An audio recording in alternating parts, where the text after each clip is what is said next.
Les jeudis de l'économie avec la BCI. BCI, la banque partenaire de tous les entrepreneurs calédoniens. Bonjour à toutes et à tous et bienvenue sur le plateau des jeudis de l'économie radio Rythme Bleu qui vont s'intéresser aujourd'hui à la situation de l'emploi privé en Nouvelle-Calédonie après la crise sanitaire et alors que la situation économique est, on le sait, relativement tendue en ce moment en Nouvelle-Calédonie. Quels sont les secteurs en tension, justement, les filières qui recrutent au contraire? Quelle est la situation de l'emploi? Nous allons en parler avec nos trois invités. Nous sommes en compagnie de Danielle Delahaye, qui est directrice de la société Aboro, du directeur de l'ISEE, Olivier Fagnot, et de Christopher Laureau, qui est directeur général de la société de consulting EasySkill, qui nous expliquera exactement en quoi ça consiste. Bonjour à tous les trois. Bonjour. Bonjour. Et merci d'avoir accepté notre invitation, Olivier Fagnot. On le disait en préparant un peu cette émission, la situation de l'emploi privé en Nouvelle-Calédonie, celle qu'on constate aujourd'hui, en tout cas, elle date pas d'aujourd'hui. Elle était déjà fragilisée avant la crise sanitaire. Hein, c'est bien ça.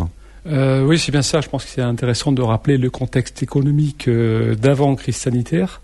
On a depuis quelques années quand même une économie qui est stagnante au mieux. Alors en fait, en 2018, on a le produit intérieur brut qui stagne. En 2019, il baisse. Puis arrive la crise que l'on connaît, qui a affecté toutes les économies mondiales, qui a constitué une forte chute du produit intérieur brut en 2020.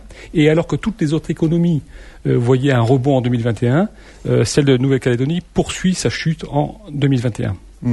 Est-ce que ça veut dire que c'est un mouvement qui va durer? Est-ce que vous avez des remontées là-dessus? Alors, c'est un peu trop tôt pour avoir des remontées. Par contre, l'environnement économique et notamment l'inflation en ce moment, qui aura des impacts probablement sur l'économie, on pourra le voir un peu après, qui pourra avoir des impacts sur l'emploi notamment, qui pourra avoir des impacts sur la consommation et directement donc la demande adressée aux entreprises. Donc ces éléments, s'ils se poursuivaient, et on pense qu'ils vont se poursuivre quand même sur les prochains mois, auront forcément des impacts négatifs sur l'économie. Danielle Delahaye, directrice de la société Aboro, comment vous voyez la situation depuis ces 2 dernières années? Alors sur les 2 dernières années, on a du mal clairement à obtenir des chiffres, notamment les chiffres du marché de l'emploi en intérim, je précise, puisque habituellement on compile tous ces chiffres, chaque société est supposée compiler ces chiffres et les remonter à la DTE, qui ensuite nous les redonne. On n'a pas exactement les mêmes données que ce que nous dit l'INSEE, c'est-à-dire que nous on constate sur 2 années consécutives moins 25% du volume d'activité sur l'ensemble du secteur. Après, sur la reprise actuelle, c'est probablement un épiphénomène et les situations sont très contrastées en fonction des différents secteurs d'activité. Est-ce que en ce début 2022, il y a une embellie possible? Est-ce qu'il y a des choses qui sont prévisibles dans ce sens-là, en tout cas, Olivier Fagnot? Alors, je reviens quand même sur les chiffres de l'emploi. Donc, oui, tout à fait. On avait constaté sur 2020 une baisse assez importante, inhabituelle, mais c'était attendu. C'était comme partout, je dirais, une baisse de 1,3% du volume de l'emploi.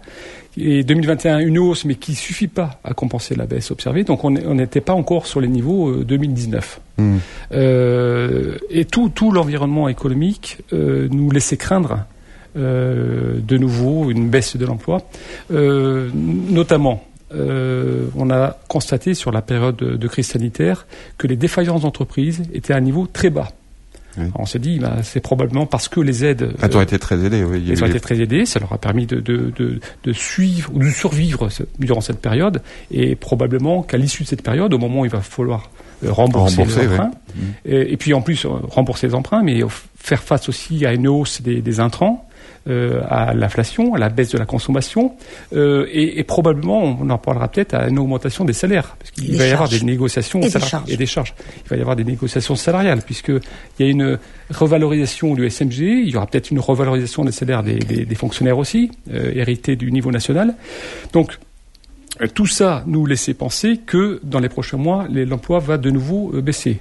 Or, les seuls indicateurs que l'on a pour le moment, que l'ISEE va publier dans les prochains jours, c'est l'emploi du premier trimestre. Alors là, c'est une surprise, ils sont plutôt bons. Voilà. Le nombre de salariés tels qui cotisent à la CAFAT ont un niveau particulièrement élevé. qu'on n'avait pas vues, il faut attendre les années 2015 pour les retrouver, donc très élevées, et notamment dans l'industrie et le commerce. Alors, le commerce, évidemment, c'est très vaste, Daniel Delahaye. L'idée, c'est quoi? C'est qu'il y a des secteurs qui sont en tension et d'autres qui recrutent. Vous le constatez, vous? Oui, alors il y a des secteurs effectivement qui ne recrutent plus, au contraire, qui libèrent leurs salariés, voire qui baissent leurs effectifs. Mais bon, cette tendance a été constatée depuis maintenant 2 à 3 ans. Le Covid a accentué le sujet, et donc il me semble que les entreprises sont arrivées à des niveaux de masse salariale très bas et à des effectifs très bas. Parallèlement à ça, on a eu quand même aussi beaucoup de personnes qui ont quitté le territoire, qu'on veuille pas, c'est la réalité, ce qui fait que les entreprises ont perdu également de l'expertise en interne. Elles se retrouvent aujourd'hui, si j'image ça, sur la colonne vertébrale, et malgré tout, il manque certaines vertèbres. Donc, il faut effectivement recourir à de l'embauche pour pouvoir pallier, si vous voulez, aux problèmes d'organisation qu'elles connaissent toutes, puisque bon, les entreprises ont été quand même en difficulté, donc on fait très attention sur les 2 dernières années. Donc, ce qui explique peut-être ce regain de votre côté. Pour autant, il y a vraiment beaucoup de métiers qui sont en tension et des secteurs qui sont en grande difficulté. Alors, Christopher Leroux, vous êtes directeur général de la société de consulting EasySkill. Est-ce que vous pouvez nous expliquer d'abord en quoi consiste votre activité? Bonjour, donc notre activité chez EasySkill, on apporte des compétences bien précises pour la réalisation de projets à travers le monde. En Nouvelle-Calédonie, on travaille essentiellement dans le secteur de l'industrie et de l'énergie, donc le secteur minier en parallèle de la transition énergétique également. Donc là où il y a besoin de compétences très techniques à forte valeur ajoutée, c'est là qu'on s'insère et qu'on apporte nos solutions. Voilà. Alors, ce que vous disiez en préparant cette émission, c'est que en fait, on dit souvent qu'il y a pas de compétences en Nouvelle-Calédonie, en tout cas pas assez. C'est complètement faux. C'est complètement faux. En Nouvelle-Calédonie, dans le secteur, en tous les cas, que je maîtrise bien, qui est le secteur de l'énergie et de l'industrie minière au sens large et métallurgique, la plupart des employés qui composent les sociétés qui travaillent dans l'industrie métallurgique et minière sont des personnes hautement qualifiées. Donc, les personnes qualifiées en Nouvelle-Calédonie ont du travail. Maintenant, la Nouvelle-Calédonie a besoin de plus de personnes qualifiées, avec de l'expérience, avec un bon niveau d'études, et c'est pour ça que la Calédonie doit être attractive, parce que ces personnes-là, elles ne sont pas en Nouvelle-Calédonie actuellement, elles sont à l'extérieur. Et il faut les attirer parce que l'industrie calédonienne en a besoin, du moins dans certains secteurs, peut-être moins dans d'autres. Voilà. Et au niveau mondial, excusez-moi, je vous interromps, au niveau mondial, il y a d'autres quand même pays qui sont certainement plus attractifs que les nôtres et qui ont besoin de ces compétences et qui les captent. Et ça, je le vois quotidiennement.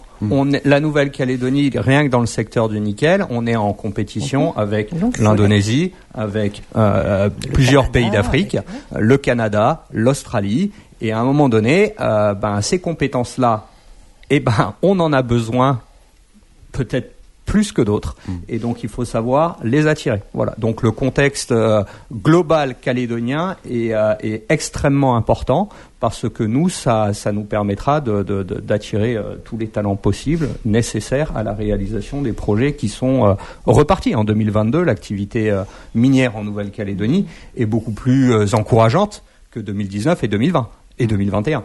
Donc, on retrouvera jamais des projets de construction comme Prony Ressources ou Koniambo Nickel, mais il y a des projets de maintenance, d'ajout d'unités techniques avec des investissements colossaux.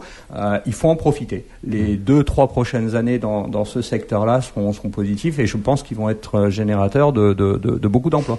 Alors, il y a deux choses dans ce que vous dites. Il y a à la fois le côté attractivité, c'est-à-dire qu'on va en reparler. C'est comment faire pour rendre la Nouvelle-Calédonie attractive. Et puis il y a le côté formation, parce que finalement on voit bien que les filières de formation d'accès à l'emploi en Nouvelle-Calédonie se développent au fur et à mesure. Je pense notamment à la transition énergétique de l'industrie. On crée des filières finalement au fur et à mesure.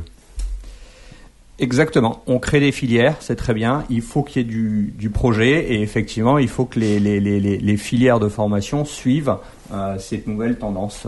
Donc il y a 3 jours, on fêtait le départ de tous nos Calédoniens nouveaux étudiants en métropole. Je pense que chaque année, il faudrait avoir un indicateur sur le nombre de Calédoniens qui partent. Est-ce que ce nombre de Calédoniens nouveaux étudiants augmente? S'il augmente, tant mieux. Ça veut dire que finalement, on va avoir des personnes de plus en plus qualifiées en Nouvelle-Calédonie. Et ensuite, pour la transition énergétique, c'est un moyen de générer beaucoup de nouveaux projets c'est l'économie durable, en gros. C'est l'économie durable. On sait qu'on a des perspectives assez lointaines. Je pense que le ministre Gigès parle d'un net zéro à 2030, 2035 ou un peu plus tard. Ça donne des perspectives, effectivement, et des investissements sur le long terme. Donc, c'est des filières qui apporteront de l'emploi et il faut les multiplier. Il faut les multiplier, ces projets-là. Il faut favoriser donc la formation et la qualification des jeunes Calédoniens. Est-ce que ça veut dire que... Alors, qu'est-ce qu'il faut faire pour rendre la Nouvelle-Calédonie attractive au niveau de... Oui, Daniel Delay. Est-ce que je peux être un peu plus mesuré que monsieur sur le sujet de tous ces étudiants qui partent effectivement faire des études ailleurs? Je dis qu'effectivement, c'est quelque chose qu'il faut favoriser, qui a été favorisé par le passé. Pour autant, on a quand même des indicateurs sur le volume de retour qui sont pas très favorables, puisque clairement on n'a que 20% de ces jeunes qui reviennent. Et puis au-delà de ça, et je pense que vous serez d'accord avec moi, on a besoin effectivement de techniciens qualifiés et expérimentés. Et le souci qu'on a sur ces Calédoniens qui partent se former ailleurs, il est intéressant pour eux de travailler également pendant un certain temps pour acquérir de l'expérience avant de revenir. Or, il y a un problème qu'on ne résoudra pas, c'est le souhait de ces jeunes Calédoniens ou Calédoniennes de fonder des familles et ensuite de s'insérer... C'est légitime. Voilà, de s'insérer également, si vous voulez, dans un système économique, qu'il soit français ou qu'il soit canadien ou australien. Et ensuite, si vous voulez, c'est compliqué de faire revenir les gens qui ont déjà une situation, qui ont une famille sur le territoire, 10 ans ou 15 ans après. Il faut réussir à matcher les besoins de la Calédonie à un instant T et les motivations et les souhaits de ces personnes qui, par ailleurs, sont déjà installées, gagnent bien leur vie et ont déjà créé leur vie ailleurs. Alors il y a évidemment beaucoup de débats en ce moment d'ailleurs sur l'attractivité de la Nouvelle-Calédonie. C'est vrai dans le secteur de la santé puisqu'il y a beaucoup de les institutions dans leur ensemble réfléchissent à la meilleure façon d'attirer des médecins, des spécialistes, des infirmiers sur le territoire. Pas plus tard qu'hier, le gouvernement a annoncé un avant-projet de loi du pays qui modifie un petit peu les conditions d'exercice de la médecine en Nouvelle-Calédonie. Qu'est-ce qu'il faut faire pour la rendre attractive selon vous quand vous avez affaire par exemple à des gens qui sont hautement qualifiés, qui voudraient venir sur le territoire? Christopher Leroux, qu'est-ce qu'à votre avis on pourrait faire pour qu'ils soient décidés finalement? Déjà, je pense que le contexte politique en Nouvelle-Calédonie sur ces 6 dernières années avec les référendums, nous, la première question qu'on nous demande à chaque fois qu'on a des personnes non calédoniennes qui souhaitent travailler en Nouvelle-Calédonie, c'est comment ça se passe chez vous? Est-ce que c'est safe? Est-ce que c'est bien? Est-ce que demain le ciel va pas nous tomber sur la tête? Donc ça, c'est les premières questions auxquelles on doit répondre. Donc nos équipes effectivement sont habituées et trouvent toujours les bonnes réponses à ça. Mais ça déjà c'est la. Vous avez la réponse? Moi, j'ai beaucoup de confiance en l'avenir et je suis quelqu'un de très positif. Donc, je suis persuadé qu'en Nouvelle-Calédonie, on trouvera les solutions. Mais bon, il faut que nos politiques, en tous les cas, s'entendent. Mais on n'est pas là pour parler de politique. Donc, mais en tous les cas, la Calédonie a beaucoup de choses dans son pouvoir pour attirer les gens. Il y a une association qui s'appelle Talents Calédoniens qui fait un travail remarquable pour essayer d'aller rechercher des talents calédoniens, mais des talents en premier lieu. Et je pense que notre climat social, mine de rien, est quand même apaisé, même si on a nos challenges, il faut quand même le mettre en avant. Regardez le verre à moitié plein plutôt à moitié vide. On est quand même dans un territoire qui est le Pacifique où il y a plein de choses à faire. Il y a plein de projets nouveaux à apporter sur la table. Donc il faut entre guillemets avoir une énergie à chercher ces nouveaux projets, à chercher les challenges de demain et à devenir aussi pionnier sur pas mal d'autres secteurs que sur le secteur de la mine. Restons pionniers sur ce secteur-là, mais devenons pionniers dans plein d'autres secteurs. Le numérique se développe, il y a plein d'autres axes qui nous permettra de rendre la Calédonie très attractive et d'aller chercher ce nombre de personnes qui sont parties ces dernières années et qui méritent de revenir. Et la Calédonie mérite d'avoir plus de monde sur ce territoire également, quoi. Il y a une polémique en ce moment légère, mais bon, quand même, sur le nombre de personnes qui sont parties. Parce que ça, on n'arrive pas vraiment à avoir le chiffre, c'est forcément très compliqué de le savoir.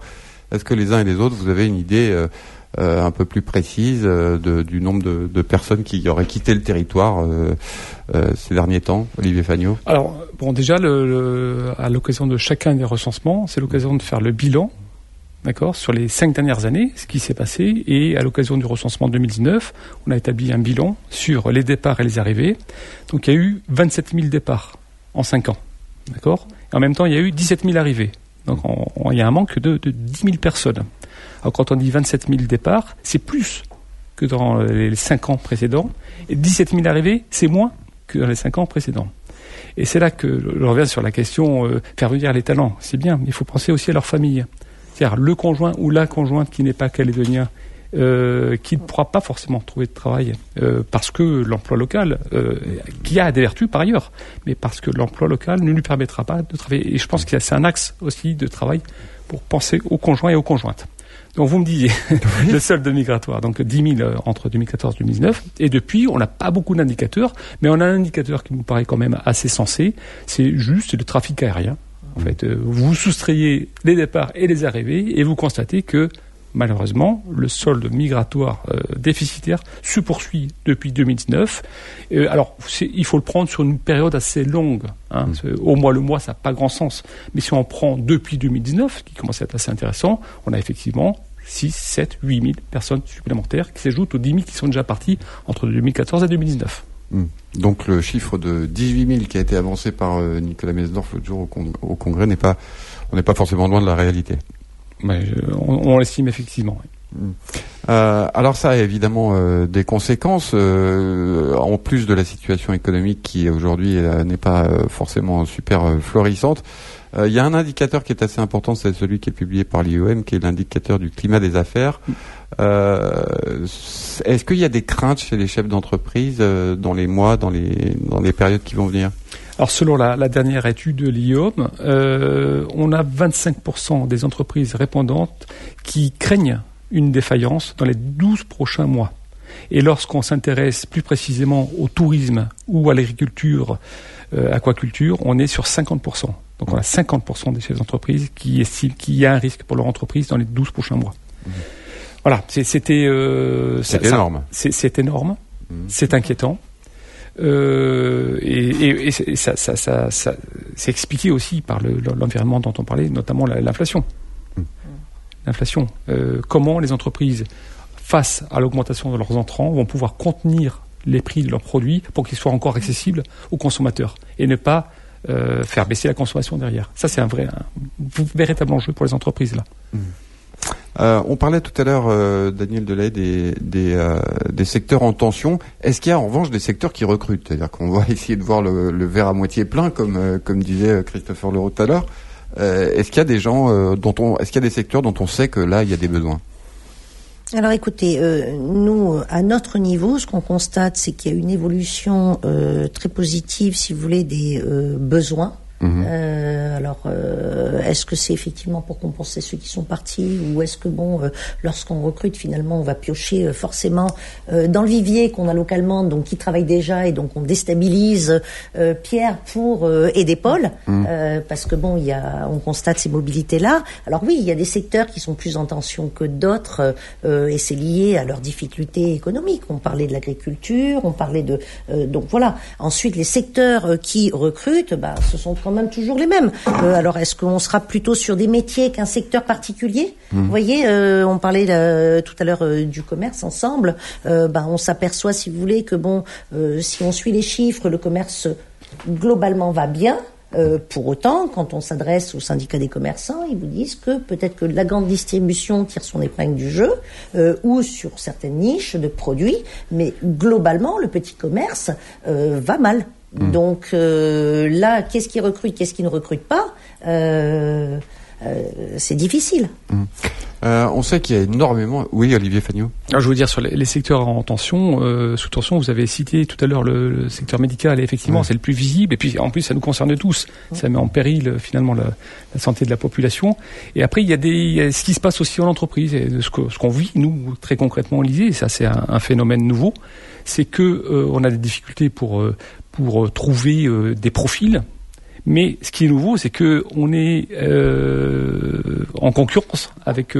Avant, on se respectait finalement. Maintenant, on est en concurrence et on subit des débauchages avec des conditions plus intéressantes, des capacités à embaucher en CDI avec des salaires supérieurs sur lesquels on peut pas suivre. Et ça, c'est un phénomène vraiment nouveau sur certains profils. Alors, quand on disait profils, c'est des profils rares.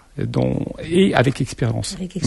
Forcément, là, on est plusieurs à chasser les mêmes profils. Et même chose, comme vous l'aviez dit tout à l'heure, à partir du moment où le secteur se trouve en tension sur telle qualité de profil et est supposé offrir un meilleur salaire, une meilleure rémunération, ça greffe la masse salariale et donc les coûts de l'entreprise. Et comment est-ce qu'on peut ensuite maintenir nos tarifs en termes de production ? C'est un petit peu plus compliqué. Et, on parle d'inflation. On va y être.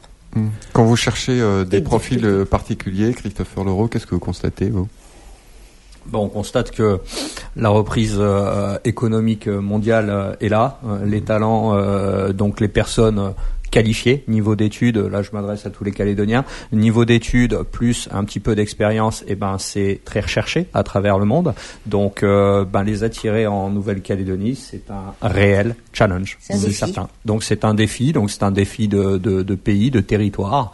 On est dans le Pacifique, il y a plein de choses à faire. On est dans l'axe Indo-Pacifique que notre président défend jour après jour.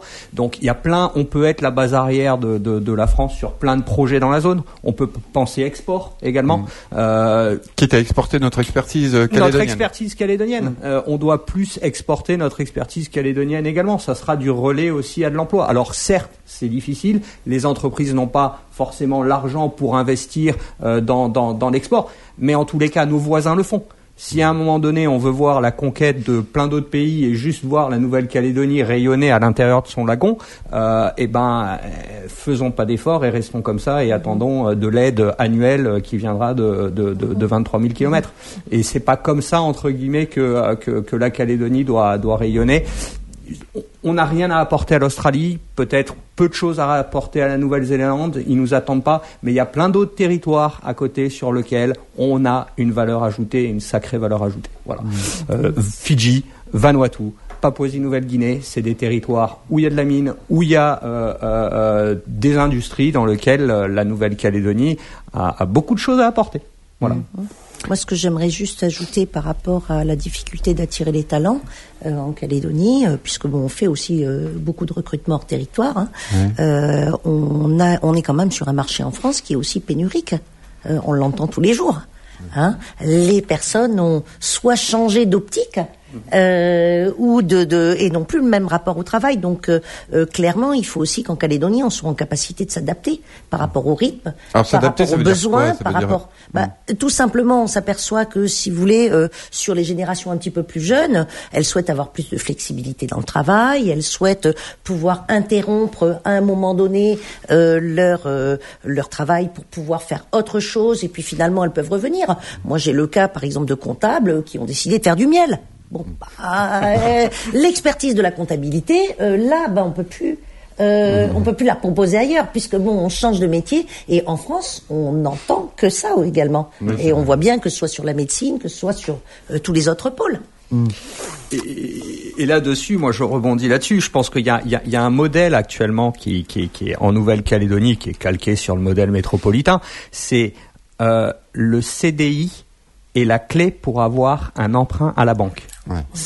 Ça doit à un moment donné se challenger, ça doit se combattre, parce que ça, monsieur le comptable qui devient expert miel, il peut plus acheter une maison ou un appartement à droite ou à gauche, parce que le banquier va lui dire mais c'est très joli, nous on encourage l'entrepreneuriat, mais non, on oublie pour l'appartement, on oublie pour l'emprunt. Donc il y a ce modèle-là aussi. On n'est pas en métropole ici, on est sur une île. Il y a des gens qui vont faire travailler à la mine 3 ans et ensuite travailler dans un champ photovoltaïque ou ailleurs, et ça doit pas entre guillemets se couronner d'un CDI. Il y a certaines sociétés qui ne peuvent plus offrir des CDI d'entrée de jeu à tout le monde. Donc ça, je pense que ce serait intéressant de lancer une nouvelle ère.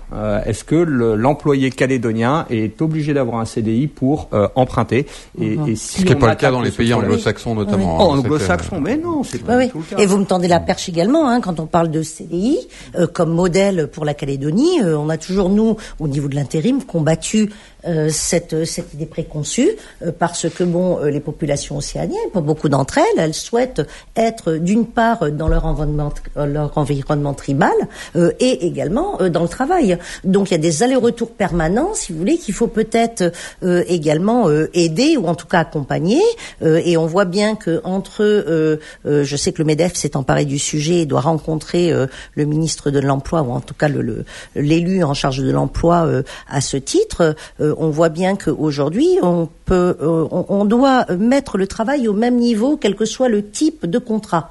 On a un CDD où, certes, c'est l'emploi à terme, mais la personne n'est pas plus protégé qu'ailleurs, que dans les autres types de contrats, parce que sur un CDD, c'est-à-dire un contrat de date à date, il y a en fin de période 5% de précarité, par exemple.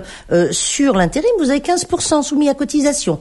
Donc je crois qu'il faut aligner également le coût du travail sous toutes ses formes, pour permettre une vraie dynamique, et puis permettre également aux employeurs de pouvoir renforcer quand ils ont besoin, et puis ensuite transférer ces compétences transverses qui auront été développées sur d'autres entreprises qui à un moment donné auront d'autres besoins.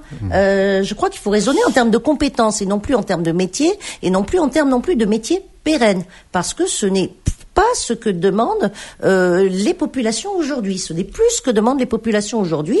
Et puis il faut arrêter de mettre le CDI comme le top du top, parce que aujourd'hui, on ne fait plus le même métier toute sa vie, et on ne reste plus attaché à une entreprise toute sa vie.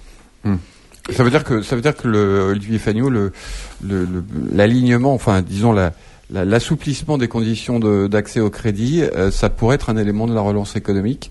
En tout cas, moi, je suis tout à fait d'accord avec ce que vous avez dit sur le CDI, et c'est bien notre problème, en tout cas dans l'administration, la fonction publique, c'est notre incapacité à embaucher en CDI, et du coup perdre de forts potentiels embaucheurs en CDD par la concurrence, qui sont capables, notamment les banques, qui sont capables d'embaucher directement en CDI. Donc effectivement, si on simplifie, si on rend de la souplesse